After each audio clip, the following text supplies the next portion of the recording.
Thanks for listening to The Breakdown and subscribing to The Australian.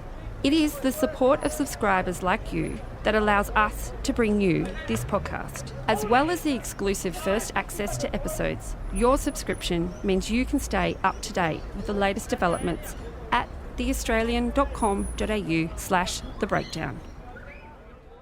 It's Johnny Wilkinson to begin the final game. And a nice touch from Andre Watson as he said, guys, enjoy the game. The next 80 minutes to decide the best team in the world. The 2003 Rugby World Cup final seemed like the high water mark for the sport in Australia. We had a strong team defending the trophy we had won in '99. We were on home soil in front of a huge crowd in Sydney.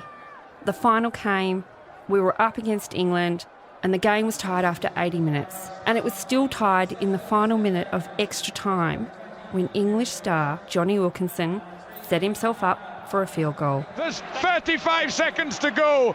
This is the one. It's coming back for Johnny Wilkinson. He drops for World Cup glory. Yes! It's up. It's over. He's done it. Johnny Wilkinson is England's hero yet again.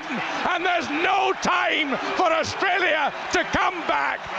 England have just won the World Cup. That kick broke the hearts of a nation. Australian rugby has never been the same since. This is The Breakdown, the story of how the game, with all the money, ended up broke. Back in 2003, the Wallabies were pretty great. They weren't as dominant as the 99 side, but they were still winning.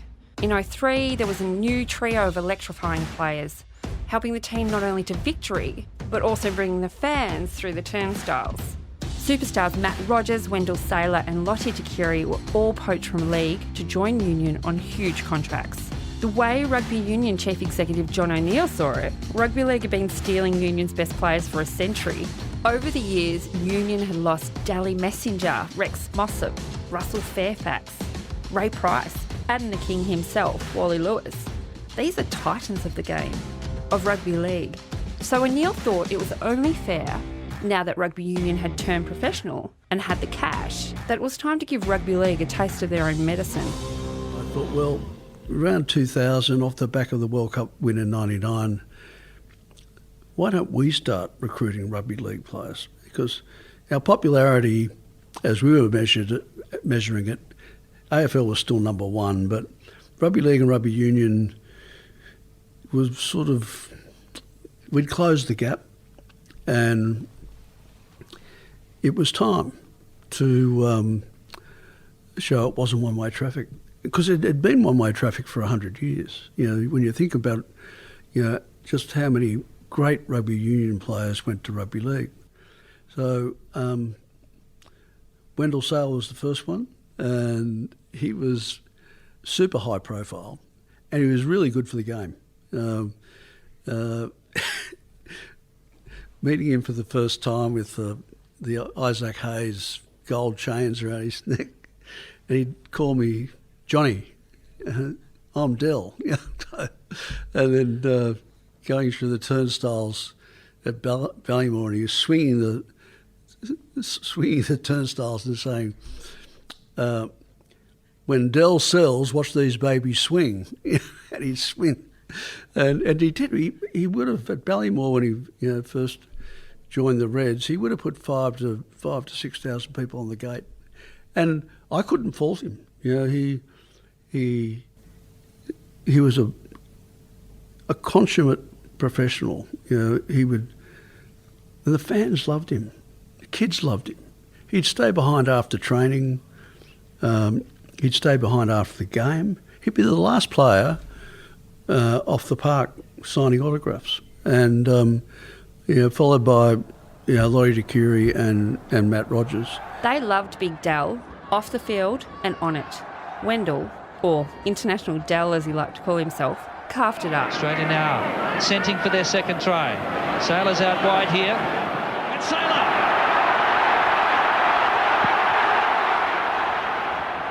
George Gregan was Wallabies captain from 2001 to 2007.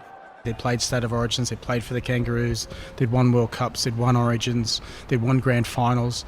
They I call it big match temperament. They're just blessed with it. The bigger the game, the better they play, and they train really, really hard, and they have an expectation if they do what they do, they will win, and it's a pretty good attitude and a pretty good group of guys to have in your squad. Matt Rogers was a rugby league superstar, following in the footsteps of his legendary father, Steve Rogers. And in 2001, rugby came for him. Just like my mum on her deathbed told me, you can't leave Cronulla. Like she said, it'll ruin your dad if you leave Cronulla. Fortunately, before she passed, she held my hand and told me, I've got to go. She said, you've got to get away from your dad. It's too much for you two. And I hate seeing you fight. I hate seeing you not talking. And it was a pretty ugly situation, but fortunately it was rectified by me moving on. Matt's dad is Steve Rogers, a Cronulla legend, and at the time was his son's manager. When rugby union came for Matt, Cronulla offered him an enormous sum of $450,000 to stay. But he needed to break away not only from the club, but from his then tense relationship with his dad.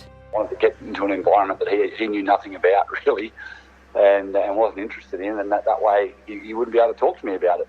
We could just talk about being a father and a son and go fishing and go play golf and do the things that we did do, when I was younger. That sort of brought that relationship back around. Like we had a chat before Mum died, and when Mum said I needed to leave Cronulla, I spoke to Dad about it, and Mum had spoken to Dad about it, and he knew what was coming. And we sort of cried and hugged, and he apologised, I apologised, and we sort of moved on. It was it was weird. Rogers says union gave him a brotherhood. I love the way that the rugby community sort of comes together, and they're so passionate. A rugby fan is so passionate about the game. And they can see, you can watch a horrible, like an absolute bludger of a game, but they'll find something good in it. Mate, you see that rucky or that volley? I'm like, yeah, I did. Rogers says Australian Rugby League has a similar attitude to the All Blacks in union. We're here to win. We own this turf. It's ours. No one's better than us. And it was just a psyche that was, I don't know how you put your finger on it and why it even is like that, but it's just the way it is. And the All Blacks certainly have it. We wanted to win games of footy.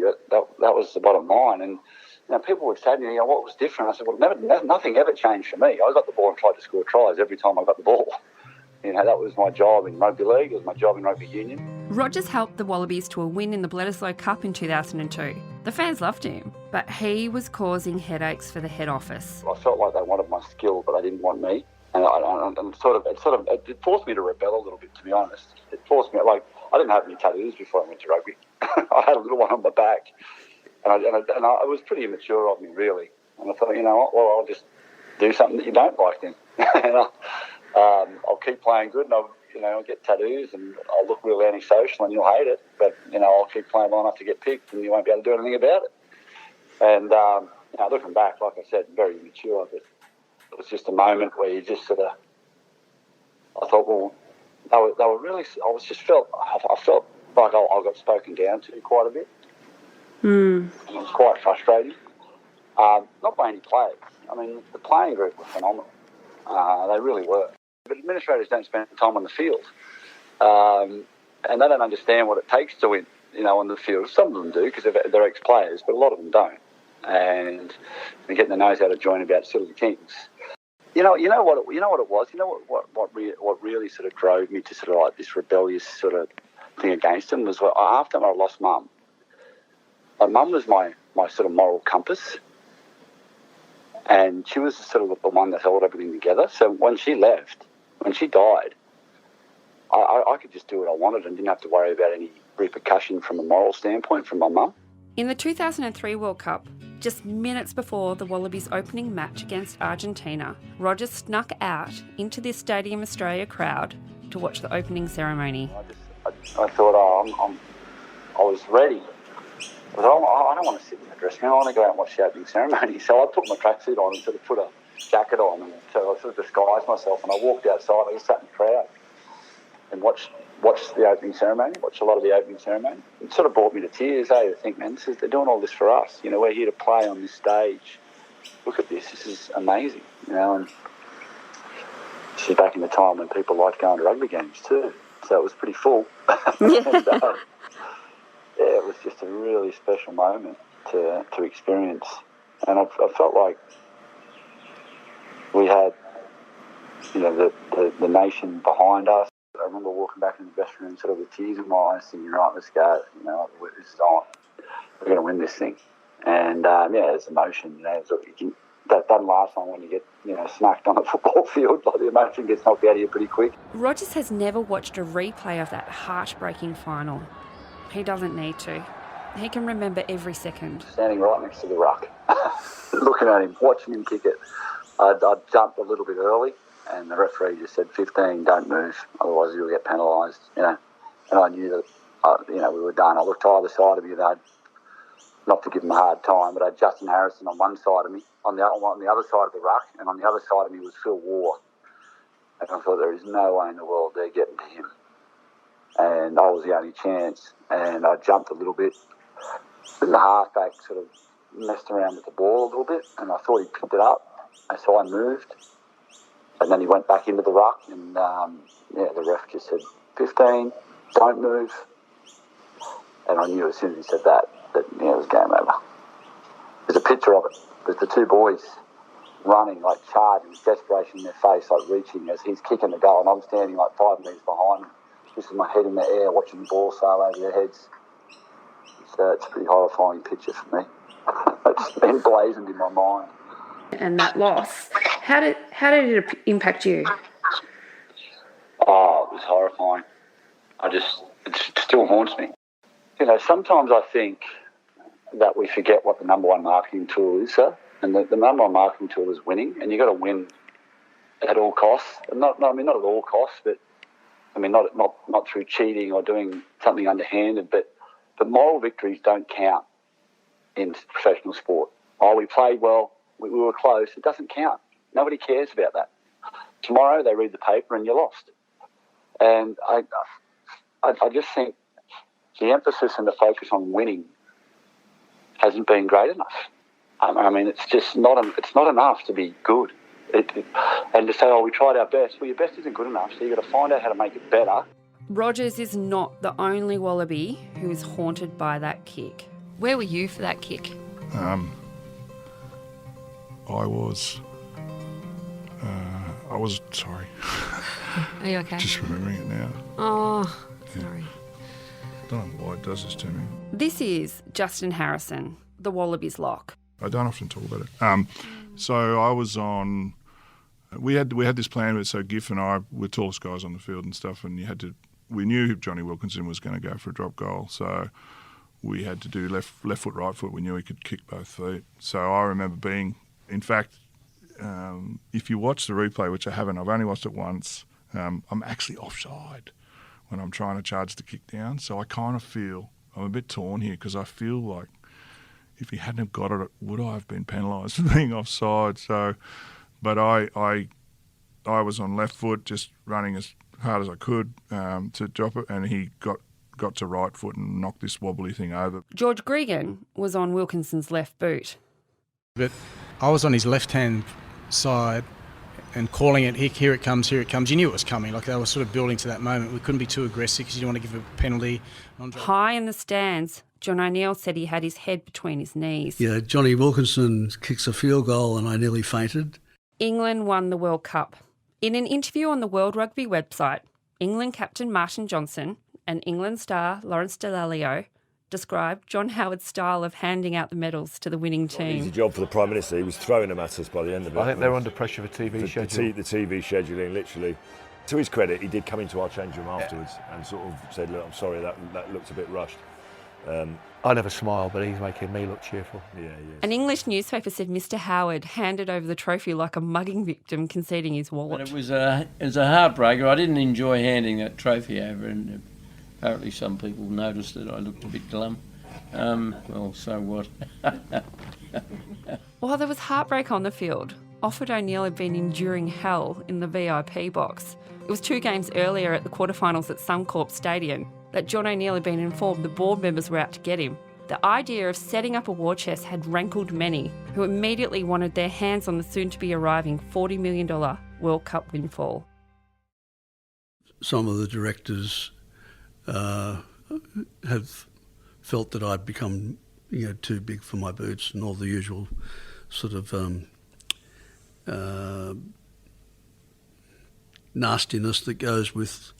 It was one of my truly great disappointments that I wasn't able to enjoy the World Cup as much as I should have, and indeed as much as my family, my wife and kids should have enjoyed it, because we were being sniped at all the time. It was pretty pathetic. And then this quarterfinal, Leo Williams, who I'd had a on again, off again relationship with Leo, but he was a fundamentally decent bloke. He pulled me aside at half time in that quarterfinal and said, they're going to do you in. O'Neill is being polite here. What former ARU chairman Leo Williams actually said was, "Mate, they're out to get you. You're fucked." Down on the team bus, things were grim.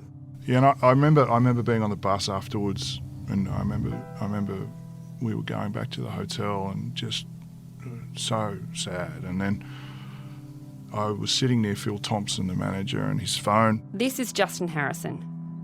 He was making all these phone calls, and you don't play the game for this, but he was making all these phone calls to cancel ceremonies and receptions and, ticket tape parades and whatever. We weren't focused on that, certainly, but I just remember acutely being aware that he was, and people were ringing him to cancel things as well, by the way.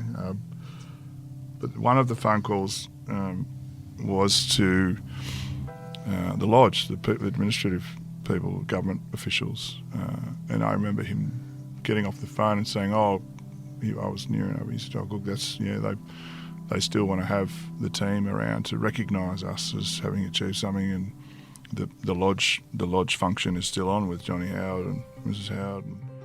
The PM, John Howard, clearly showing he was not a fair weather fan, hosted the heartbroken Wallabies team at the lodge. The mood was light and fun. It's a novelty being in the lodge. You're never going to be there again, probably. Harrison tells me he felt he probably needed to take a bit of a souvenir here, just to remember things. And I managed to dislodge an already loose door handle from the bathroom, a brass handle from one of the bathrooms, and pocketed it. And then I thought, this is great. I've got this handle and I'm away here. And I told a few people about it, and I think a few of the team knew, and yeah, well done. We heard stories about cutlery and all sorts of things, but I thought, right, I'm going to get something unique here, and a door handle makes sense, especially a brass one. Looks like it's got some historical value. Yeah, I thought nothing of it. 7 days later, he was at home when the phone rang. My phone rings, obscure number, so I answer it, and the other person on the other end says, this is Constable Thompson from the Australian Federal Police. We're just reviewing some CCTV footage of the Wallaby function held the other evening. There's been some reports of a door handle missing. It's not quite clear in this footage who and how this door handle has managed to be seconded, but we're just ringing the squad and just seeing if anyone has any information. And you're next on the list. Do you have any idea about it, how this might have happened? And how did the thieving Wallaby react? My heart's through my eyeball, and I said, "Well, thank you for ringing, Constable Thompson. I don't actually know what you're talking about, and that's very unfortunate. But if someone was to if I rang around and perhaps found out who who that person may be or how this door handle may have gone missing, how would I tell that person to get the door back to the lodge?" And there was a bit of silence, and who I thought was Constable Thompson said, you just address it to the lodge. It'll find its way here. And so I thought, oh, right, okay, yeah, of course, makes sense. The lodge, how many other lodges are there? No problem, thanks. I'll get busy trying to find out, and I'll let you know. And hung up. And then I was like, oh my God. I went and got the door handle, sat there staring at it, thinking, have they got a tracker on this? Is there some sort of sticker on it? I'm thinking, oh my God, there's a prison term in this. Justin Harrison made a hasty dash to the local post office. He addressed it to the lodge. He was sitting at his home staring at the package when the phone rang again. Then the phone rings a couple of hours later, and there's a giggle on the end of it. And I know who's on the phone. It's Martin Raftery, the team doctor at the time. And he's giggling away, and I said, "Oh, hey, Slippery," it's his nickname, Slippery. What's going on? And he says, "Oh, I got you." What are you talking about? He said, "The door handle, you goose." I said, "Oh, what?" And then I'm like, "Has Constable Thompson rung you?" And he goes, "No, you fool, it was my son." He put his son up to ringing him. So I spoke to his son and I said, "Mate, that's a good one. You got me there." And he said, "Yeah, you got me when you asked me for the address of the lodge." So I just said the lodge. Harrison gave the door handle back to the footy manager at the time, Phil Thompson. Unsurprisingly, it was the last time he souvenired anything. I asked John Howard if he knew Justin Harrison had flogged the lodge door handle. Oh, I could not possibly say anything about that. I have no idea. I'm quite sure, like all his other teammates, he behaved impeccably on the night.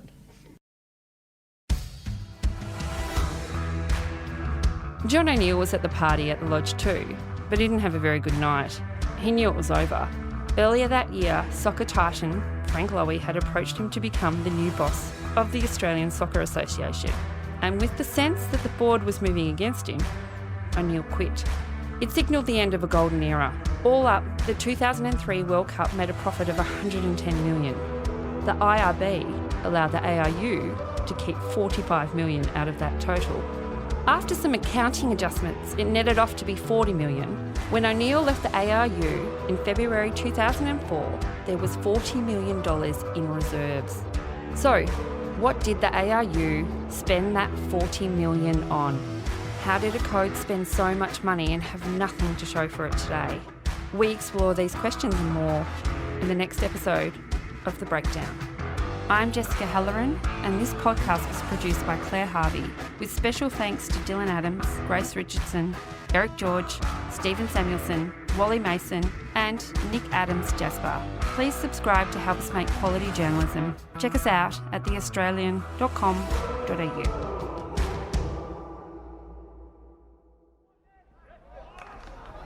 Thanks for listening to The Breakdown and subscribing to The Australian. It is the support of subscribers like you that allows us to bring you this podcast. As well as the exclusive first access to episodes, your subscription means you can stay up to date with the latest developments at theaustralian.com.au/thebreakdown.